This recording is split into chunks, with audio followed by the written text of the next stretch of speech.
Morning student, मैं आरती आप सभी का द नोटबुक आईएएस में हार्दिक स्वागत करती हूँ। आई होप आपकी पढ़ाई अच्छी चल रही होगी। आप हमारी क्लासेस डेली देख रहे होंगे और आपको पता लग रहा होगा कि जो भी करंट अफेयर्स हम पढ़ा रहे हैं वो आपके कहीं ना कहीं एग्जाम्स में जरूर आएंगे, कहीं ना कहीं हेल्पफुल होंगे। इसके अलावा भी हमारी बहुत सारी क्लासेस चल रही हैं, सब्जेक्ट वाइज चल रही हैं। बहुत सारी क्लासेस जीएस की हो गई हैं, स्टैटिक पोर्शन हो गया, रीजनिंग वगैरह, मैथ्स वगैरह की भी चल रही हैं, तो आप उनको जाकर देख सकते हो। तो डेली हम क्या करते हैं, कुछ इंपॉर्टेंट करंट अफेयर्स जो आपके एग्जाम्स के हिसाब से बहुत इंपॉर्टेंट होते हैं, उनसे क्वेश्चन बनने की संभावनाएं होती हैं, उनको हम डिस्कस करते हैं। उसके साथ ही क्या करते हैं, पहले कुछ क्वेश्चन सॉल्व करेंगे जो पिछले दिनों में इंपॉर्टेंट करंट अफेयर्स रहे हैं, उनसे क्वेश्चन कैसे बन सकते हैं उनको सॉल्व करेंगे। उसके बाद हम करंट अफेयर्स पर आएंगे। चलिए स्टार्ट करते हैं आज के क्वेश्चन हमारे। हमारा आज का जो पहला क्वेश्चन है ये क्या है, हाल ही में जारी स्वच्छता सर्वेक्षण रैंकिंग 2023 में पहले स्थान पर कौन रहा है। आई थिंक आपने ये न्यूज़ जरूर पढ़ी होगी क्योंकि हर बार होता है, हर साल ये सर्वेक्षण किया जाता है और एक जो है जिला वो हमेशा रहता है, इंदौर हमेशा अव्वल रहता है इस मामले में।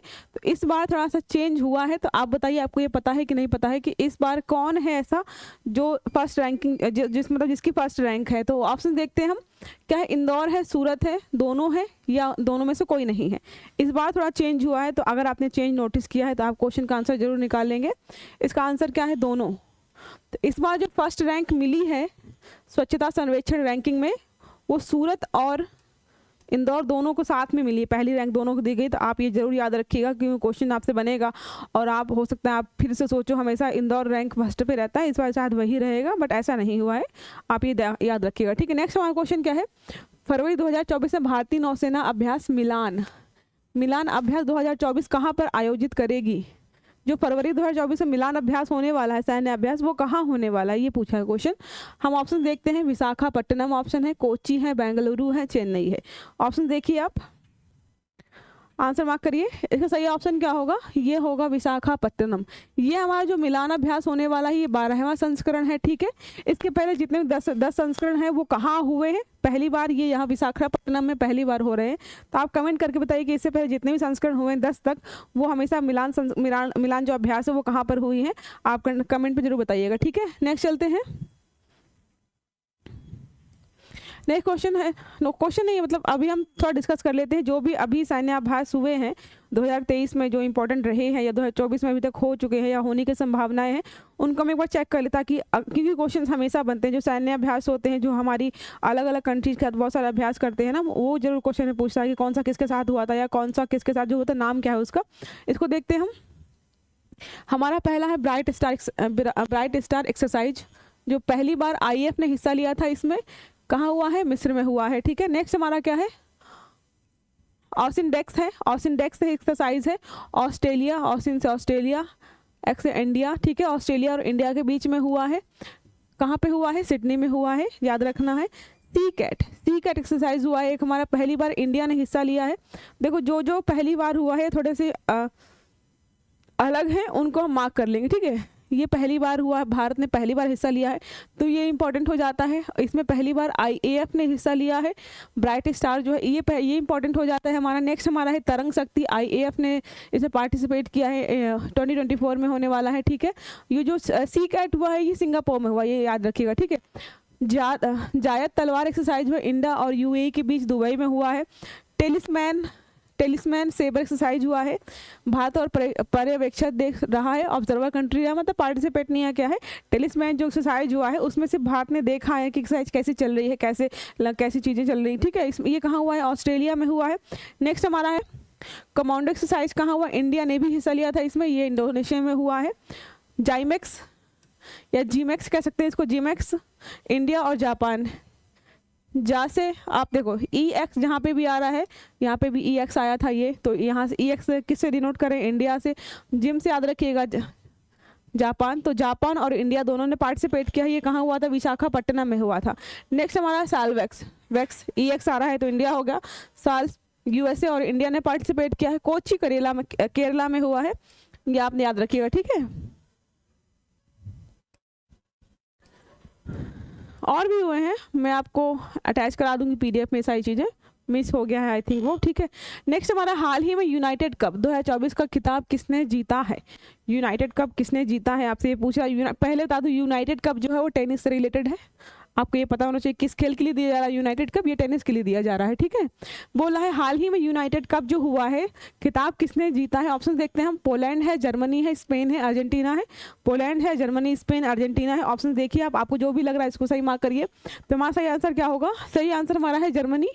जर्मनी ने किसे हराकर जीता है? पोलैंड को हराकर ये यूनाइटेड कप जीता 2024 जो टेनिस के लिए दिया जाता है। आपको ये याद रखना है, ठीक है। नेक्स्ट हमारा क्वेश्चन क्या है? हाल ही में राष्ट्रीय मानव तस्करी जागरूकता दिवस मनाया गया है। आपको पढ़ाया था मैंने, जो तस्करी मानव जागरूकता दिवस है इसके बारे में बताया था, इंपॉर्टेंट क्यों है लोगों को इसके बारे में। लोग गवर्नमेंट जो है लोगों को जागरूक करना चाहती है कि जो तस्करी हो रही है, लोगों की जो तस्करी जिनकी की जाती है वो कैसे सफ़र करते हैं, उनको क्या क्या तकलीफें झेलनी पड़ती हैं। तो इस तरीके से लोगों को जागरूक किया जाए ताकि ऐसी चीज़ें होने से अगर आसपास आपको ऐसे लग रहा है कि ऐसी कोई घटना हो रही है तो आप उसको पुलिस में रिपोर्ट करें, लोगों को बताएं ताकि ऐसी घटनाएं ना हो। इससे रिलेटेड हाल ही में क्या मनाया गया था? राष्ट्रीय मानव तस्करी जागरूकता दिवस मनाया गया था। कब मनाया गया था आप ये बताइए। ऑप्शन क्या है? 9 जनवरी, 10 जनवरी, 12 जनवरी, 11 जनवरी। ऑप्शन मार्क करिए क्या होगा। सही आंसर इसका डी, 11 जनवरी। 11 जनवरी को मनाया जाता है ये, ठीक है। नेक्स्ट हमारा क्या है? हाल ही में किस आईआईटी, यहाँ पे आईआईटी होगा, आईआईटी ने श्रीलंका में अपना नया परिसर स्थापित करने की घोषणा की है। याद रखिएगा, पूछ रहा है नया परिसर, पहला परिसर नहीं पूछा। तो नया परिसर कौन सी आईआईटी है जो इंडिया की, जो श्रीलंका में अपना नया परिसर स्थापित कर रही है? ऑप्शन देखते हैं, आईआईटी बॉम्बे है, आईआईटी दिल्ली है, आईआईटी मद्रास है, आईआईटी हैदराबाद है। ऑप्शन मार्क करिए आप इसके। इसका सही आंसर क्या है? आईआईटी मद्रास, ठीक है, आईआईटी मद्रास। इसके अलावा आपसे क्वेश्चन पूछता है ऐसी कौन सी आईआईटी जिसने भारत के बाहर अपना पहला कहीं विश्व मतलब कहीं पर पहला अपना परिसर स्थापित किया है? ऐसी कौन सी आईआईटी है? तो आपसे इसका भी आंसर क्या है? मद्रास। मद्रास पहली ऐसी आईआईटी है जिसने बाहर स्थापित किया है। आई थिंक कोई मतलब अफ्रीकन कंट्री में कहीं स्थापित किया था, एक बार आप चेक कर लीजिएगा। तंजानिया या केनिया समथिंग है, मुझे उसका नाम याद नहीं आ रहा अभी, आप एक बार चेक कर लीजिएगा। हो सकता नाम भी पूछ सकता है आपका, बट याद रखिएगा कि कौन सी आईआईटी है? मद्रास, आईआईटी मद्रास है, ठीक है। नेक्स्ट देखते हैं, 27वें राष्ट्रीय युवा महोत्सव का आयोजन कहाँ हुआ है? युवा महोत्सव, आपको विवेकानंद जी के बारे में पता होगा। तो युवा महोत्सव जो हुआ है हाल ही में वो कहाँ हुआ है? अहमदाबाद, पुणे, मुंबई, नासिक। बताइए कहाँ पर हुआ है? ये हुआ है नासिक में। से सही आंसर क्या है? नासिक में हुआ है हाल ही में जो 27वां राष्ट्रीय युवा महोत्सव। आपसे पूछ सकता है ये भी कि जो हाल ही में युवा महोत्सव हुआ है वो किस नंबर का था, मतलब संस्करण कौन था? उसका संस्करण था 27वां। हुआ कहाँ है? नासिक में हुआ है, ठीक है। आप ये याद रखिएगा, ठीक है। देखो इसमें लिखा है 12 से 16 जनवरी के बीच में होगा ये। थीम क्या है? सक्षम युवा समर्थ भारत। कहाँ? नासिक, महाराष्ट्र में हो रहा है, ठीक है। ये इसकी थीम है, समर्थ भारत, सक्षम युवा समर्थ भारत। मतलब अगर जो युवा हमारे देश के सक्षम है नई नई टेक्नोलॉजी करने में, नई नई काम करने में, अपने आप को कौशल इम्प्रूव कर रहे हैं, अपने आप को इम्प्रूव कर रहे हैं, मतलब अपने आप को बढ़ा रही चीज़ें अच्छी से पढ़ रहे हैं और नई चीज़ें सीख रहे हैं। तो अगर सक्षम हमारा युवा सक्षम होगा, क्योंकि भारत की 60% आबादी जो है युवा है, इससे ज़्यादा भी हो गई होगी, ये भी डाटा मुझे कन्फर्म नहीं है, बट जो अभी बोलते हैं ना ऑल ओवर वर्ल्ड में बोलते हैं कि अगर कहीं की भी जनरेशन जो है सबसे युवा जनसंख्या जो है वो भारत की ही है, मतलब सबसे युवा देश है हमारा। और चीन के लिए क्या बोलते हैं? वृद्धावस्था, मतलब वहाँ की ज़्यादातर जनसंख्या क्या है? बूढ़ी होने वाली है, बूढ़ी हो चुकी है, ठीक है। तो ये क्या है? युवा अगर है सक्षम हमारे देश का तो भारत को समर्थ बनाएगा, क्योंकि किसी देश की इकोनॉमी कैसी होगी ये वहाँ की पॉपुलेशन जो होती है, डेमोग्राफिक जो वहाँ पे होते हैं, लोग जो होते हैं वही डिसाइड करते हैं, ठीक है। इसमें क्या है? कहाँ हुआ है? नासिक, महाराष्ट्र में हुआ है। Mascot Shekru the Indian giant squirrel. इसका जो एक प्रतीक चिन्ह होता है ना, हर बार कुछ ना कुछ सिंबल रखते हैं, किसी जानवर को बनाते हैं। तो स्क्वायरल गिलहरी है, बड़ी सी गिलहरी, बड़ी गिलहरी, उसको स्क्वायरल को यहाँ पे प्रतीक चिन्ह बनाया गया है। आप ये भी याद रखिएगा, ठीक है। फिर हमारा चलिए स्टार्ट करते हैं आज के जो करंट अफेयर्स हैं। वो क्या है? अमेरिका ब्रिटेन का यमन पे हुती विद्रोहियों पर बड़ा हवाई हमला हुआ है। आपको पढ़ाया था मैंने, जो रेड सी है उस पर हुती जो मतलब वहाँ पे यमन के जो बहुत सारे ऐसे मतलब एक तरीके से डाकू कह लीजिए, या फिर जैसे वहाँ पे जहाज़ गुजरते हैं रेड सी, तो उस पर हमला कर देते हैं, वहाँ के सामान को लूट लेते हैं। इससे क्या ट्रेड जो है हमारा या ऑल ओवर वर्ल्ड का बहुत डिस्टर्ब हो रहा है। और लोग क्या कर रहे हैं, जैसे अब पहले क्या था इंडिया है, ठीक है, या अफ्रीका है, तो हमारा ट्रेड जो था पहले यहाँ से ऐसे ऐसे होके जाता था, ठीक है। लेकिन अब यहाँ पे रेड सी पड़ता है और यहाँ पे जो क्या है, हुती जो विद्रोही है, यूती विद्रोही है, अगर यहाँ से कोई भी कार्गो निकलता है, शिप निकलता है, तो उसको लूट लेते हैं, उस पर हमला कर देते हैं। तो इसकी वजह से कोई भी शिप था वो यहाँ से घूम के जा रहा था।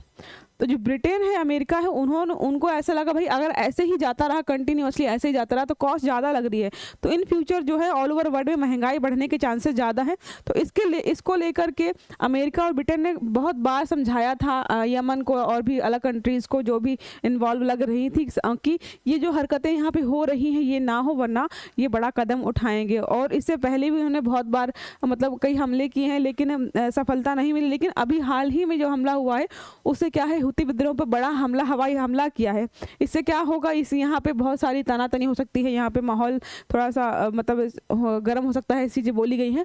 देखते हैं क्या लाल सागर में व्यापारी जहाज़ों को निशाना बना रहे हुती, ये होगा हुती विद्रोह के खिलाफ बड़ी कार्यवाही की गई है। दोनों देशों की सेनाओं ने यमन में कई जगहों पर हुती विद्रोहियों को ठिकाने पर हवाई हमला किया है। अमेरिका ने व्यापारिक जहाज़ों को हुती विद्रोहियों के हमले से बचाने के लिए 20 से ज़्यादा देशों के साथ मिलकर ऑपरेशन प्रॉस्पेरिटी गार्जियन शुरू किया था। आपसे पूछ सकता है कि हाल ही में जो ऑपरेशन प्रॉस्पेरिटी गार्जियन शुरू किया गया था वो किस देश के द्वारा शुरू किया गया था?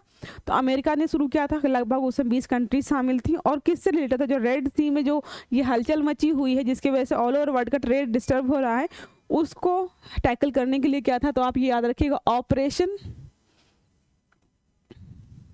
ऑपरेशन प्रॉस्पेरिटी गार्जियन है, आप ये याद रखिएगा, ठीक है। इसको देखिए क्या है, ऑपरेशन प्रॉस्पेरिटी गार्जियन है, अमेरिका ने शुरू किया है, आप इसको नोट कर लीजिएगा, ठीक है। लगभग 20 कंट्रीज के साथ मिलकर के शुरू किया है, ठीक है। नेक्स्ट देखते हैं, आते हैं ये नेक्स्ट हमारा क्या है, राष्ट्रीय युवा दिवस अभी हाल ही में मनाया गया है। राष्ट्रीय युवा दिवस 12 जनवरी को मनाया जाता है। हर साल मनाते हैं, क्यों? स्वामी विवेकानंद जी की जन्म दिवस पर, जन्म तिथि के उपलक्ष्य में मनाते हैं। वो युवाओं को बहुत प्रेरित करते थे, वो युवाओं को मोटिवेट करते थे। आजकल मतलब कि हम उन्हें सही रास्ता पकड़ना चाहिए, नैतिक रूप से कार्य करने चाहिए, अपने आप को अच्छी चीज़ें सिखानी चाहिए, डेवलपमेंट करना चाहिए अपना माइंड का, शरीर का, जो भी चीज़ें हैं जो युवाओं के लिए एक प्रेरणा स्रोत के रूप में रहें। उनके आप बहुत सारी देख सकते हो मोटिवेशनल थॉट्स मिलते हैं आपको पढ़ने के लिए। जो बच्चे स्टूडेंट्स होते हैं वो अपने रूम पे ऐसे चिपका के रखते हैं उनके मोटिवेशनल थॉट की, ऐसे ऐसे ऐसे मतलब वेकअप एंड राइज करके एक बहुत इंपॉर्टेंट, बहुत ज़्यादा ही चर्चित लाइंस रही हैं, सब बच्चे यूज़ करते हैं। इसलिए विवेकानंद जी की जयंती के उपलक्ष्य में हर साल 12 जनवरी को राष्ट्रीय युवा दिवस मनाते हैं। कब से मनाना शुरू किया है हमने ये भी देखते हैं। तो इनका जन्म कब हुआ था? इनका जन्म हुआ था 12 जनवरी 1863 को हुआ था। और हमने जो स्टार्ट किया है मनाना जो युवा दिवस है 1985, 12 जनवरी 1985 से हमने ये मनाना शुरू किया है, आप ये याद रखिएगा, ठीक है। इस साल की जो थीम रही है, जो 2024 की थीम है वो क्या? It's all in mind. मतलब जो भी हमारे विचार हैं, जो भी हमारे थॉट्स हैं, जो भी हमारी मानसिकता है, वो सब कहाँ है? हमारे दिमाग के अंदर है। तो इस बार की क्या है थीम क्या है? It's all in the mind. एक बार लिख दे ताकि आपको याद रहे, it's all in the mind. ये इस बार की थीम है, आप ये याद रखिएगा, ठीक है। फिर क्या विवेकानंद जी की शिक्षा का मूल उद्देश्य क्या है? युवाओं में नैतिक मूल्यों, शिक्षा और चरित्र विकास को बढ़ावा देना है। मैंने बताया आपको क्या चाहते हैं युवा जो है, नैतिक मूल्यों का पालन करें, मतलब सच बोलें या फिर आदर्श अपने कुछ सेट करें, मतलब अच्छी चीज़ें करें, ठीक है। नेक्स्ट क्या है इसमें, क्या है? शिक्षा ग्रहण करें, अच्छे पद पर जाएं। चरित्र जो है, अपना जो कैरेक्टर है वो अच्छे से डेवलप करें, ऐसी कोई चीज़ ना सीखें जिससे आपका चरित्र खराब हो या आपके बारे में लोग नेगेटिव थॉट्स से नेगेटिव कमेंट्स करें, ठीक है। नेक्स्ट क्या है? हर राज्य को मिलेगा गणतंत्र दिवस पर झांकी निकालने का मौका। केंद्र सरकार ने बदले नियम। हर बार 26 जनवरी को गणतंत्र दिवस जो होता है वहाँ पे झांकियाँ निकलती हैं। तो हमारे ऑल ओवर मतलब इंडिया में बहुत सारे स्टेट्स हैं, 28 स्टेट्स हैं, यूटीज़ हैं, लेकिन सबको मौका नहीं मिलता है। वहाँ पे क्या होता था कि 15 या 20 लोग सिलेक्ट कर, 15 या 20 फाइनल करते हैं वही वहाँ पे पार्टिसिपेट करती हैं। तो बहुत सारी ऐसे स्टेट थे जो इस बात पे बहस कर रहे थे, मतलब हर बार कुछ टाइम से इस बात पे मुद्दे पे बहस हो रही थी कि हमें क्यों बाहर निकाला गया है। तो मतलब लोगों को लग रहा था कि भाई जो स्टेट पे जिसमें अगर बीजेपी सेंटर में है, तो जहाँ पे बीजेपी गवर्नमेंट नहीं है उस स्टेट को पार्टिसिपेट करने का मौका नहीं मिल रहा है। तो इस मुद्दे पर बहुत बहस हो रही थी। तो अभी नए नियम बनाए गए हैं जहाँ की जितने भी हमारे स्टेट हैं ऑल ओवर हमारे इंडिया के, चाहे वो यूटीज़ हो या स्टेट्स हो, वो सबको पार्टिसिपेट करने का मौका मिले। तो इसका कारण देखते हैं क्या है, रक्षा मंत्रालय। अगर आपसे पूछा जाए कि जो 26 जनवरी गणतंत्र दिवस को जो झांकियाँ निकलती हैं, वो जो कार्यक्रम होता है सब उनको कौन देखता है, कौन उनको मतलब सब चीज़ें सेट करता है, तो रक्षा मंत्रालय डिफेंस मिनिस्ट्री हमारी जो है वो सब देखती है। एक रोटेशनल प्लान सुझाव दिया है जिसे प्रत्येक राज्य और केंद्र शासित प्रदेश को 3 वर्ष के, मतलब इन्होंने क्या किया है, देखिए अगर ये 15 लोग हैं, ठीक है, तो इनको ये 15 इन्होंने पार्टिसिपेट इस बार कर लिया, तो हो सकता है कि इसमें 10 इस बार पार्टिसिपेट, अगली बार पार्टिसिपेट ना करें, क्योंकि हर 3 साल में चेंज करने के लिए बोला है कि जो अभी जो मतलब पार्टिसिपेट करेगा वो अगले 3 साल तक नहीं कर पाएगा। 3 साल तक हम दूसरे स्टेट्स को मौका देंगे। तो ये स्टार्ट किया है। हर साल लगभग कितनी झांकियाँ होती हैं, 15 झांकियाँ, लगभग 15 झांकियाँ हर साल निकाली जाती हैं रेड फोर्ट में। आप ये याद रखिएगा, पूछ सकता है क्वेश्चन आपसे।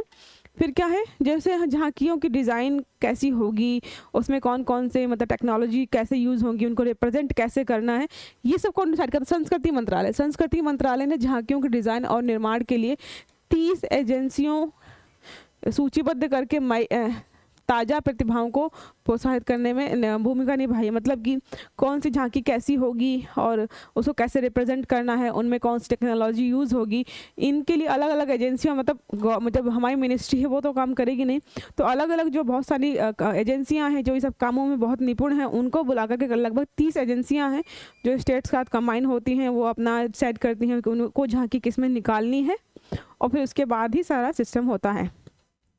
तो जैसे चयन का प्रोसेस है कि कौन सी झांकी 26 जनवरी को वहाँ पे रिप्रेजेंट की जाएगी, इसके लिए क्या होता है, एक बार पहले मीटिंग होती है, उसमें हर स्टेट अपनी जो भी वो मतलब झांकी निकालने वाला होता उसका एक 3D प्रिंट बना के लाता, ऑनलाइन प्रोजेक्शन के थ्रू वो गवर्नमेंट जो भी वहाँ पे जो मीटिंग होती है उसमें दिखाते हैं, वहाँ पे सिलेक्ट किया जाता है। सिलेक्शन प्रोसेस वहीं पे होता है कि चलिए ठीक है, ये 15 हम सिलेक्ट करते हैं, अगले 26 जनवरी को या 26 जनवरी को जो होने वाला प्रोग्राम है उसमें इनको दिखाया जाएगा। ठीक है, ये प्रोसेस है, आपकी याद रखिएगा। नेक्स्ट हमारा क्या, भारत का लक्ष्य है वित्तीय वर्ष 2018 तक $5 ट्रिलियन की अर्थव्यवस्था तक पहुंचना। मतलब हम 2018 नहीं होगा, 2028 होगा, ये आप चेक कर लीजिएगा। ठीक है, 2028 तक भारत का लक्ष्य क्या है, वो $5 ट्रिलियन की अर्थव्यवस्था बनना चाहता है, या बनेगा या हम बन जाएंगे, ऐसी स्टेटमेंट है। तो क्या है, वित्त मंत्री ने स्टेटमेंट दिया है, जो हमारी निर्मला सीतारमण जी हैं, उन्होंने ये स्टेटमेंट दिया है। 2027-28 तक भारत $5 ट्रिलियन के इकोनॉमी के साथ दुनिया की सबसे तीसरी बड़ी अर्थव्यवस्था बन जाएगी। मतलब अभी हम 5वीं हैं, समथिंग है 3.4 ट्रिलियन के साथ हम 5वें नंबर पर हैं अभी ऑल ओवर वर्ल्ड में। अगर हम 5 ट्रिलियन क्रॉस करते हैं तो हम तीसरे नंबर पर पहुंच जाएंगे। ठीक है, उसके बाद क्या है, 2047 तक अगर $30 ट्रिलियन हम कर लेते हैं जीडीपी के साथ, तो भारत जो है, अभी हम डेवलपिंग कंट्री है ना, डेवलपिंग इकोनॉमी है ना, अभी हम विकासशील अर्थव्यवस्था के अंतर्गत आते हैं। बट अगर हम 2047 तक $30 ट्रिलियन की इकोनॉमी बन जाते हैं, जीडीपी हम कर लेते हैं, तो हम विकसित अर्थव्यवस्था के रूप में काउंट होने लग जाएंगे। आप ये भी ध्यान रखिएगा। ठीक है, प्रेजेंट हमने बताया अभी अब $3.4 ट्रिलियन है। अमेरिका, चीन, जापान और जर्मनी के बाद हम 5वें नंबर पर आते हैं। पहला अमेरिका है, फिर चीन है, फिर जापान है, फिर जर्मनी है, और 5वें नंबर पर कौन है, इंडिया है। अभी हम 5वें नंबर पर हैं $3.4 ट्रिलियन की इकोनॉमी के साथ। नेक्स्ट देखते हैं हम, अभी हाल ही में ना हेनले पासपोर्ट रिपोर्ट जारी की गई। मतलब कौन से देश का पासपोर्ट कितना शक्तिशाली, इसका मतलब कि अगर आपके पास किसी कंट्री का पासपोर्ट है तो आप अदर कितनी कंट्रीज़ में बिना वीज़ा के ट्रैवल कर सकते हो। मतलब बिना वीज़ा के मतलब कि वहाँ जाने के लिए आपको महीनों तक वीज़ा अप्लाई करके वेट नहीं करना पड़ेगा, या तो आपको ऑन अराइवल मिल जाएगा, जैसे आप वहाँ पे पहुँचेंगे उतरेंगे आपको वीज़ा मिल जाएगा, या फिर आपको वीज़ा लेने की ज़रूरत ही नहीं है। ये बताता है हेनले पासपोर्ट एक तरह के आपके देश का पासपोर्ट कितना शक्तिशाली है, ये जो है ये हेनले पासपोर्ट के थ्रू पता चलता है। तो देखते हैं इसमें क्या है, 2024 की दुनिया की सबसे शक्तिशाली पासपोर्ट का एक स्नैप हमने यहाँ पे शेयर किया है। ठीक है, जो फर्स्ट रैंक पे है, मतलब जो फर्स्ट रैंक जिनकी है, अगर आपके पास इन देशों का वीज़ा है तो आप ऑल ओवर वर्ल्ड की 194 कंट्रीज़ में ऑन अराइवल या बिना वीज़ा के भी ट्रैवल कर सकते हो। France, Germany, Italy, Japan, Singapore और स्पेन। सिंगापुर तो आपको पता होगा, सबसे अगर हाईलाइट रहता है हेले पासपोर्ट, सबसे शक्तिशाली पासपोर्ट कैसे कहते हैं, सिंगापुर को कहते हैं। सेकंड हमारा है, सेकंड नंबर पे अगर आपके पास फिनलैंड, साउथ कोरिया और स्वीडन का पासपोर्ट है तो आप 192 कंट्रीज में बिना पासपोर्ट बिना वीज़ा के या फिर वीज़ा ऑन अराइवल ले सकते हो, ठीक है। थर्ड क्या है, ऑस्ट्रिया, डेनमार्क, आयरलैंड और नीदरलैंड, ये 192 कंट्रीज में ट्रैवल कर सकते हो आप। नेक्स्ट देखते हैं हम, बेल्जियम है, लग्जमबर्ग है, नॉर्वे है, पुर्तगाल है, यूनाइटेड किंगडम है 193 कंट्रीज़ में। ग्रीस है, माल्टा है, स्विट्जरलैंड है 190 कंट्रीज़। 6 नंबर पे है फ्रेंच रिपब्लिक, न्यूजीलैंड है, पोलैंड है 189 कंट्रीज़। कनाडा है, हंगरी है, यूनाइटेड स्टेट्स है, यूएस मतलब यूएस है 188 कंट्रीज़। 8 नंबर पे है इस्टोनिया, लिथुआनिया 187 कंट्रीज़।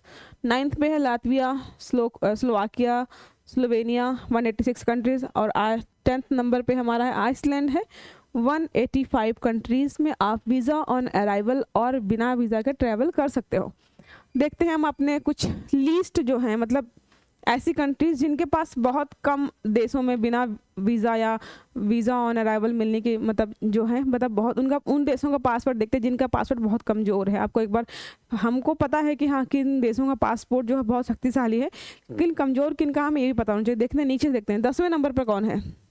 10वें नंबर पर है अफ़गानिस्तान, जो सिर्फ और सिर्फ 38 देशों पे ही वीज़ा ऑन अराइवल और बिना वीज़ा के ट्रैवल कर सकता है। 9वें नंबर पर है सीरिया 29 है, इराक है 31 है। पाकिस्तान देखते हैं, हमारे जो पड़ोसी देश है उसमें कितना है 34, सिर्फ 34 कंट्रीज़ में ही वो ऐसे बिना वीज़ा का ट्रैवल कर सकते हैं। यमन है 35 है, सोमालिया है 36 है, लीबिया, नेपाल, फिलिस्तीन टेरिटरी है 40। आपको नेपाल याद रखना, नेपाल कितना है, नेपाल हमारी जो नेबरिंग कंट्री है वो हमारी बहुत इंपॉर्टेंट हो जाता है। नेपाल है 40। पाकिस्तान कितना है, पाकिस्तान है हमारा 34, ठीक है। अफगानिस्तान भी लिख लेते हैं हमारे तरीके से, वो भी अफगानिस्तान जो है वो है 38, ठीक है। नेपाल ये रहा। बांग्लादेश भी हमारा नेबरिंग कंट्री है, इसका देखना है बांग्लादेश कितना है 42 है, तो बांग्लादेश है 42। फिर श्रीलंका देखते हैं कितना है, श्रीलंका है 43। देखिए आपको क्वेश्चन जब पूछता है ना ऐसे, तो हो सकता है आपका सीक्वेंस सेट करने दे दे, तो आपसे ना आउटर मतलब जो ऑल ओवर वर्ल्ड की दूसरी कंट्रीज है उनके बारे में क्वेश्चन शायद ना पूछे, लेकिन हमारी जो नेबरिंग कंट्री है ना उनके बारे में क्वेश्चन जरूर पूछता है, तो आप इनको एक बार कहीं नोट कर लीजिएगा, ठीक है। नेक्स्ट देखते हैं, इसी के बारे में थोड़ा सा हाईलाइट्स क्या है। हम इंडिया का देखते हैं।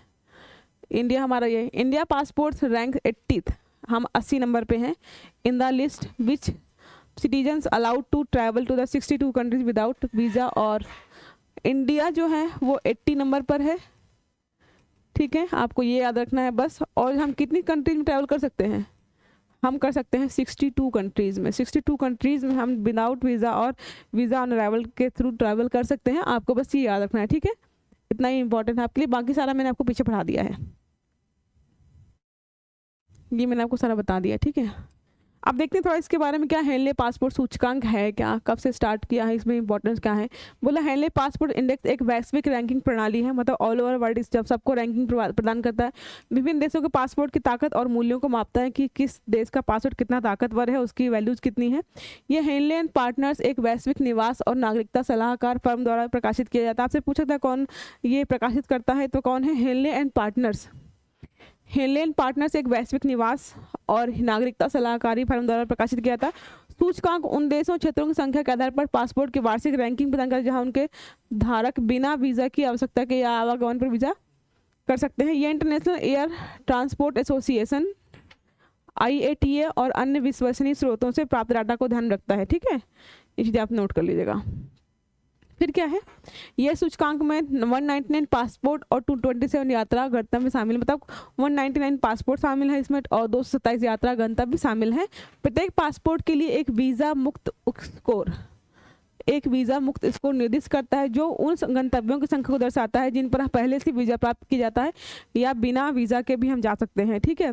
फिर क्या है, वीज़ा मुक्त स्कोर जितना अधिक होगा पासपोर्ट उतना ही मजबूत होता है। मतलब आप जितनी जगह बिना वीज़ा के ट्रैवल कर सकते हो या फिर ऐसी जगह जहाँ पे आपको वीज़ा ऑन अराइवल मतलब होता है, जैसे आप मानिए कि आप कहाँ गए, आप अब नेपाल चले गए तो नेपाल के लिए कोई वीज़ा चाहिए नहीं वैसे हमें, या आप अफ़गानिस्तान मान लिया, आप अफ़गानिस्तान चले गए या मालदीव चले गए, ऐसी कई कंट्री है पे जहाँ पे भाई आपको जाने के लिए ना कोई वीज़ा पहले से अप्लाई नहीं करना है, महीनों वेट नहीं करना है। आप वहाँ पे जाएंगे तो या तो वीज़ा नहीं लगेगा, आप ऐसे ही घूम के आ जाइए, या फिर ऐसा होगा कि आप वहाँ जाएंगे और आपको वहीं पर जैसे आप एग्जिट करेंगे या बाहर निकलेंगे, प्लेन से उतर के जाएंगे बाहर, आपको वहाँ पर ऑन अराइवल मतलब जैसे आप वहाँ पहुँचेंगे आपको वीज़ा मिल जाएगा, ठीक है। नेक्स्ट देखते हैं। नेक्स्ट हमारा आर्टिकल है स्वामी विवेकानंद। बताया 12 जनवरी को मनाया जाता है युवा दिवस, उससे रिलेटेड है। ओरिजिनल नेम क्या है इनका? नरेंद्र दत्त है। आपसे पूछ सकता है कि जो विवेकानंद है, स्वामी विवेकानंद, उनका ओरिजिनल नेम क्या है? 12 जनवरी को जन्म हुआ था, मैंने आपको बताया है, ठीक है। नेशनल यूथ डे मनाते हैं इस दिन, हर साल मनाया जाता है 1893, ठीक है। ये सारी चीज़ें मैंने आपको बता दी हैं। फिर इसमें क्या है, Maharaja Ajit Singh of the Khetri state he took the name Vivekananda, उन्होंने ये नाम रखा था। Introduce the word to the original Indian philosophy of Vivekananda, Vedanta and yoga. International yoga day जो मनाते हैं 21 जून को, उनसे भी इन्होंने रूबरू कराया था हमारा, ठीक है हमें। ही पीच्ड नियो वेदांता, इन्होंने सिद्धांत कौन सा दिया था? नियो वेदांता का सिद्धांत भी दिया था इन्होंने। अब ये चीज़ें नोट कर लीजिएगा, ठीक है। अभी ये आज की न्यूज़ में रही है जो इम्पोर्टेंट क्या है, परमाफ्रॉस्ट होती है, मतलब ऐसी बर्फ़ होती है जो बहुत सालों से या मतलब सदियों से जमी हुई है और वो मतलब बर्फ़ के फॉर्म में न होकर सॉलिड के फॉर्म में हो जाती है। लेकिन अब क्या ग्लोबल वार्मिंग, बड़ी टेम्परेचर बढ़ रहा है तो ये बर्फ़ क्या है, पिघल रही है, मतलब जो बर्फ़ के फॉर्म में है नहीं है, लेकिन इससे बहुत सारी समस्याएं उत्पन्न हो सकती हैं। उसी के बारे में हेडलाइन क्या था, over 100 active permafrost structures identified in Jhelum basin can cause catastrophic disaster in future study. जो झेलम है जम्मू कश्मीर में जो नदी है, उस पर बहुत सारे ऐसे जो परमाफ्रॉस्ट हैं वो देखे गए हैं और ऐसा माना गया है कि अगर ग्लोबल वार्मिंग ऐसी बढ़ती रही तो इन फ्यूचर बहुत सारे डिजास्टर्स हमें देखने को मिल सकते हैं, ऐसा कहा गया है, ठीक है। आपने अभी देखा ही होगा गुलबर्ग में और बहुत सारी जगह ऐसी हैं हिल स्टेशन जहाँ पे जनवरी में महीने में या फरवरी के महीने में पूरी बर्फ़ ढकी रहती थी, लेकिन अभी वहाँ पर एक भी बर्फ़ नहीं है। तो ये एक तरीके से ग्लोबल वार्मिंग का ही साइड इफेक्ट देख सकते हैं, ठीक है। नेक्स्ट क्या है, हम देखते हैं कि ये जो परमाफ्रॉस्ट है, रॉक ग्लेशियर्स हैं, वो है क्या? रॉक ग्लेशियर्स मतलब ग्लेशियर्स क्या होते हैं? बर्फ़ के बने होते हैं। रॉक का मतलब क्या है? पत्थर, मतलब ऐसे बर्फ़ के चट्टाने हैं जो पत्थरों की तरह हो गई हैं, उनके ऊपर मिट्टी ऐसे मतलब मिट्टी जम गई है, लोग उस पर खेती कर रहे हैं और नीचे क्या है, बर्फ़ जो है परमाफ्रॉस्ट जमा हुआ है, तो उससे रिलेटेड है।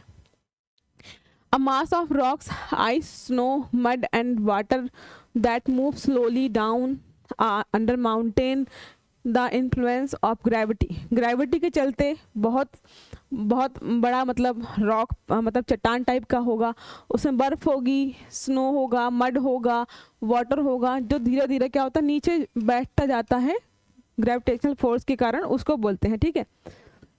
Unlike an ice glacier, rocks glacier usually have very little ice visible at the surface। जो हम ग्लेशियर्स देखते हैं ना आइस वाले, वो क्या होते हैं, आप देख सकते हो कि माउंटेन है और उस पर यहाँ पे जमे हुए हैं ग्लेशियर्स है, यहाँ पे ग्लेशियर्स है। लेकिन जो ये रॉक ग्लेशियर्स होते हैं ना, जो परमाफ्रॉस्ट होते हैं, इसमें आपको बर्फ़ बहुत कम दिखेगी या ना के बराबर दिखेगी, आपको बर्फ़ देखने को नहीं मिलेगी इन ग्लेशियर्स में, यही बोला गया है। फिर क्या है next, might consist of a mass of ice covered by a rock debris or it might consist of a mass of rock within the interstitial ice। मतलब इसमें क्या बोला है कि आपको हो सकता है कि यहाँ पे ऐसा एरिया है, ये ऐसा एरिया है जहाँ पे क्या है परमाफ्रॉस्ट जमा है और उसकी चारों तरफ कीचड़ और मड वगैरह हो गया, मिट्टी हो गई, पेड़ पौधे उग गए, तो यहाँ पे है परमाफ्रॉस्ट और आपको पता भी नहीं होगा। तो वही बोला जा रहा है कि इन फ्यूचर अगर हमारा टेम्परेचर जो ग्लोबल वार्मिंग हो रही तो हो सकता है ये पिघल जाए, तो यहाँ पे क्या होगा, लैंडस्लाइड हो जाएंगी या ज़मीन धंस सकती है,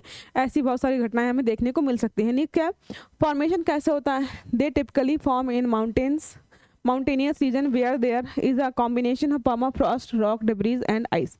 ज़्यादातर हमें ये पहाड़ी इलाकों में ही देखने को मिलते हैं, जहाँ पे क्या होते हैं, पर्माफ्रॉस्ट होती है, आइस होती है, मतलब और डेब्रिस वगैरह इकट्ठा होती है, वहाँ पे ये चीज़ें हमें देखने को मिलेंगी। नेक्स्ट क्या है, आप प्री एग्जिस्टेंस ग्लेशियर में accumulate debris and rocks as it moves. अगर वहाँ पे पहले कोई ग्लेशियर रहा होता है, मतलब कि अब ग्लेशियर नहीं है, वहाँ पे मैदान हो गया है, हो सकता है कि पहले वहाँ पे ग्लेशियर रहा हो और वो ग्रेविटेशनल फोर्स के कारण नीचे चला गया हो और ऊपर मैदान हो गया हो, मिट्टी से दब गया हो और वहाँ पे लोग खेती कर रहे हैं, तो वहाँ नीचे पर्माफ्रॉस्ट हो सकता है या रॉक्स हो सकती हैं, ऐसी भी संभावना रहती है। नेक्स्ट क्या है, over time if the glacier recedes or thaws the debris covered ice can transform into a rock glacier। अगर ये बहुत लंबे टाइम तक रहता है और उसके ऊपर मतलब मिट्टी जमा होती रहती है और प्लेन मतलब मैदान के रूप में बना रहता है, लोग उस पर खेती करते रहते हैं, नई नई चीज़ें उसके ऊपर होती रहती हैं और वो नीचे जाता रहता है, तो वो किसके फॉर्म में, रॉक ग्लेशियर के रूप में भी फॉर्म हो जाता है। ठीक है, टाइप्स क्या there are classified as active और relict to indicate the status of the permafrost within them, identified by the appearance of the rock surface। ये दो तरीके के होते हैं, जो रॉक सरफेस अगर दिखती है तो उसको एक्टिव कहते हैं, अगर बिल्कुल नहीं दिख रही है तो रेलिक्ट कहते हैं। दो तरीके होते हैं। ठीक है, चलिए तो आज इतना ही रखते हैं। आई होप आपको क्लास अच्छी लग रही होगी। जो भी इंपॉर्टेंट टॉपिक आज के द हिंदू के न्यूज़पेपर में रहे हैं वो मैंने सारा डिस्कस किया है। उसके अलावा जो पिछले कुछ दिनों में इंपॉर्टेंट न्यूज़ रही उनको क्वेश्चन के फॉर्म में आपसे डिस्कस किया है, तो आप क्लासेस डेली देखते रहिए ताकि आपका रिविजन होता रहे, आपको खुद को अपडेट कर सकें। ठीक है, अगर आपको वीडियोज़ अच्छे लग रहे हैं तो आप लाइक करिए और हमारा चैनल सब्सक्राइब करिए ताकि आने वाले सारे वीडियोज़ आपको टाइमली मिलते रहें। चलिए, have a good day, thank you.